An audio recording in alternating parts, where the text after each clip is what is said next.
मैं क्या कर रही हूँ? मैं बायोग्राफी पढ़ रही हूँ। नहीं, मेमोयर पढ़ रही हूँ। नहीं, सॉरी, ऑटोबायोग्राफी पढ़ रही हूँ। Feeling confuse new readers? ये not the only one.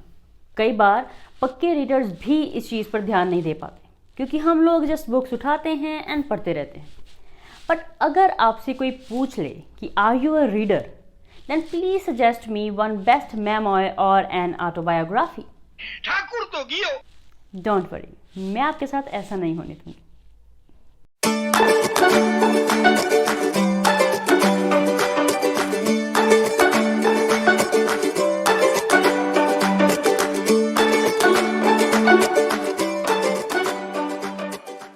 Hi guys, I'm Neharpreet Kaur and welcome back to my wisdom diary.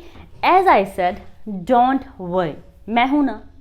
वैसे जो रीडर्स नहीं भी हैं उनके लिए भी ये नॉलेजेबल वीडियो है, जनरल नॉलेज है। तो इस वीडियो में मैं आपको एग्जांपल्स के साथ इनमें डिफरेंसेस समझाऊंगी। सी, मेन कंफ्यूजन होती है ऑटोबायोग्राफी और मेमोयर्स में। बायोग्राफी सबसे अलग होती है। सो पहले मैं डिफरेंस समझाऊंगी ऑटोबायोग्राफी एंड मेमोयर में, and then in the end इन सबके मेजर पॉइंट्स इकट्ठे बताऊंगी। So let's get started. तो फॉर योर इंफॉर्मेशन, इनमें कुछ सिमिलरिटीज भी हैं। तो फर्स्ट लेट मी क्लियर दोस्त। अब ऑटोबायोग्राफी एंड मेमोयर दोनों ही फर्स्ट पर्सन अकाउंट्स होते हैं राइटर के लाइफ के।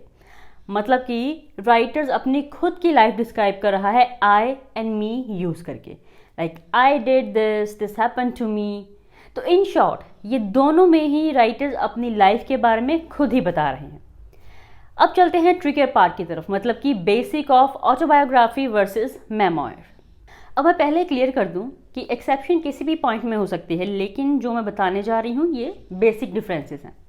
सबसे पहले, autobiography usually covers the author's entire life up to the point of writing, while memoir focuses only a part of the author's life. Generally speaking autobiography comprehensive होती है, मतलब कि राइटर के रिलेटेड सब कुछ मैंशन होता है, नियरली सब कुछ ही मैंशन होता है। लेकिन जो मेमोयर होता है, जो उसका ऑथर होता है, वो पर्टिकुलरली इम्पॉर्टेंट और इंटरेस्टिंग पार्ट चूज़ करके बाकी चीज़ों को चूज़ करते हैं, बाकियों को वो कह लो तो इग्नोर कर देते हैं या फिर ब्रीफ में बता देते हैं।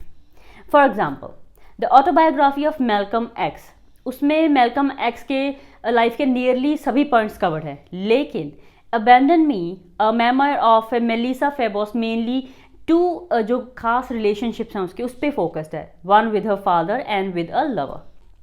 सेकेंड, इन ऑटोबायोग्राफी ऑथर्स अपनी स्टोरी बताते हैं क्योंकि वो फेमस होते हैं या फिर इम्पॉर्टेंट होते हैं। बट मेमोयर किसी की भी हो सकती है, मेमोयर कोई भी लिख सकता है, फेमस है भी या नहीं भी। लाइक बेस्ट एग्जाम्पल है long walk to freedom, Nelson Mandela's autobiography. अब नेल्सन मंडेला एक फेमस पर्सन थे, साउथ अफ्रीका के प्रेसिडेंट रहे थे, and whose personal account of life matters because of who he was and everything he accomplished. दूसरी तरफ आ गई memoir, the diary of a young girl by Anne Frank. ये किसी फेमस पर्सन की स्टोरी नहीं है, इंस्टेड ये एक रेगुलर पर्सन की चाइल्डहुड की स्टोरी है जिसमें उसने अपनी लाइफ के एक्सपीरियंसेस को डिस्क्राइब किया, अपने लाइफ के एक इम्पॉर्टेंट पार्ट को डिस्क्राइब किया है। Third, people read autobiographies because they want to know about that particular famous person, and they read memoirs because they are interested in a certain subject, story, theme, or they like the style of their writing. Like the autobiography of Benjamin Franklin, लोग ये book पढ़ना चाहेंगे क्योंकि वो इस historical figure के बारे में जानना चाहेंगे, like they want to know more about the person who shaped US history. On the other hand, reader पढ़ना चाहेंगे Roxane Gay memoir Hunger, a memoir of my body, क्योंकि वो पढ़ना चाहेंगे फूड के बारे में, वेट के बारे में, बॉडी इमेज के बारे में। The motivation here is more towards the subject and the style, less about the writer as a cultural figure. Fourth, autobiographies लिखी जाती हैं क्रोनोलॉजिकल ऑर्डर में, मतलब कि बर्थ से लेकर प्रेजेंट टाइम तक हो गई, वाइल मेमोयर ज़्यादातर move back and forth in the time. और जब लोग ऑटोबायोग्राफीज पढ़ते हैं तो वो एक्सपेक्ट करते हैं कि ऑथर के चाइल्डहुड से कहानी शुरू होगी, उसके पेरेंट्स के बारे में मैंशनड होगा, वो कैसे पला बढ़ा, किन हालातों में पला बढ़ा। Like that book will proceed from childhood to adulthood and then in the middle age. For example Wings on Fire by APJ Abdul Kalam, अब उसमें ओपनिंग होती है चाइल्डहुड के साथ and then it continue proceeding in a straightforward manner through time. उस दूसरी तरफ आ गई हार्ट बैरीज जो एक मेमोयर है which shift back and forth in time. ये बुक मेनली फोकस्ड है थीम पर, नॉट ऑन द ऑर्डर. तो बुक खत्म होते ही you feel sense of major events of Melhart's life, वो भी not in the order. Melhart जो बुक के राइटर हैं, तो इसमें आपको ये है कि आपको इवेंट्स याद होंगे, मेजर पॉइंट्स पता होंगे, लेकिन वो ऑर्डर में नहीं होंगे लाइक ऑटोबायोग्राफीज में होते हैं. तो फिफ्थ एंड लास्ट, ऑटोबायोग्राफीज में एम्फसाइजेस होता है फैक्ट्स पर, एंड इस पर होता है कि जो XYZ पर्सनैलिटी है वो हिस्टोरिकल रिकॉर्ड में कैसे फिट हुई, और वही मेमोयर एम्फसाइजेस पर्सनल एक्सपीरियंस. अब एक ऑटोबायोग्राफी है narrative of life of Frederick Douglass. अब it is important because of his work as an orator, statesman. तो अब उनका जो हिस्टोरिकल स्टेचर है वो इस बुक को सिग्निफिकेंट बनाता है. एंड वैसे ही एक मेमोयर है half a life, a memoir, जो कि रियल इवेंट पर है, जिसमें कि एक कार क्रैश हुई, एक एक्सीडेंट हुआ. जो राइटर हैं स्ट्रॉस नाम है उनका, तो उनसे एक एक्सीडेंट हुआ, कार क्रैश हुई, तो एक्सीडेंटली उन्होंने अपने क्लासमेट को, मतलब उनकी गाड़ी लगी एंड वो क्लासमेट की डेथ हो गई.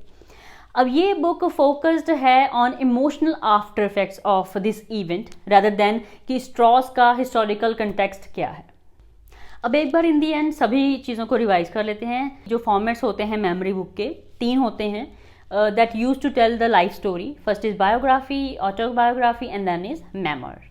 अब बायोग्राफी होती है किसी की life history written by someone else, मतलब मैं बुक लिखूं किसी फेमस पर्सनैलिटी की लाइफ के ऊपर, तो वो होगी biography. Autobiography is a story of person's life written by that person.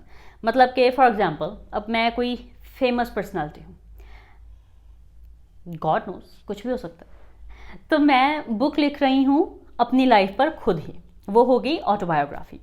अब मेमोयर हो गई collection of memories written by the person themselves, मतलब कि मैं नॉर्मल पर्सन हूँ और मुझे अपनी लाइफ की इवेंट्स के बारे में कोई कलेक्शन बन है मेरे पास, तो वो मैं उस पर बुक लिख रही हूँ, तो वो हो गई मेमोयर.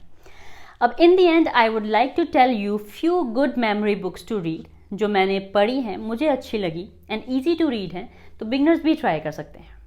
तो here are these books that I want to recommend. तो first one is The Diary of a Young Girl by Anne Frank. The second one is APJ Abdul Kalam's Wings of Fire, an autobiography.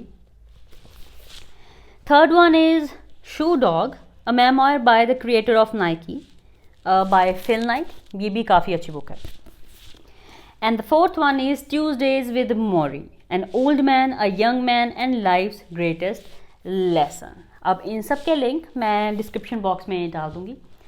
So that's it. I hope अब आपको idea हो गया होगा कि autobiography, biography and memoir में differences क्या हैं. सी किसी भी पॉइंट पर एक्सेप्शंस हो सकते हैं, मैं पहले बता रही हूँ. जैसे कि ऑटोबायोग्राफर्स कभी कभी खुद को as a third person story लिखते हैं, लाइक ही और शी यूज़ करके, बट वो कंटेम्प्रेरी राइटिंग में बहुत ही रेयर होता है, बट पॉसिबल है. सो ऐसे एक्सेप्शंस हो सकते हैं, बट बेसिक डिफरेंस ये है. तो चलिए गाइज, आज की वीडियो यही ख़त्म करते हैं. प्लीज़ जाते जाते वीडियो को लाइक एंड शेयर ज़रूर करके जाएं. चैनल पर नए हैं तो प्लीज़ सब्सक्राइब करें एंड प्लीज़ करवाएं भी. मैं मोटिवेट होती हूँ आपके लाइक्स एंड सब्सक्रिप्शन से, because I am here for and because of you.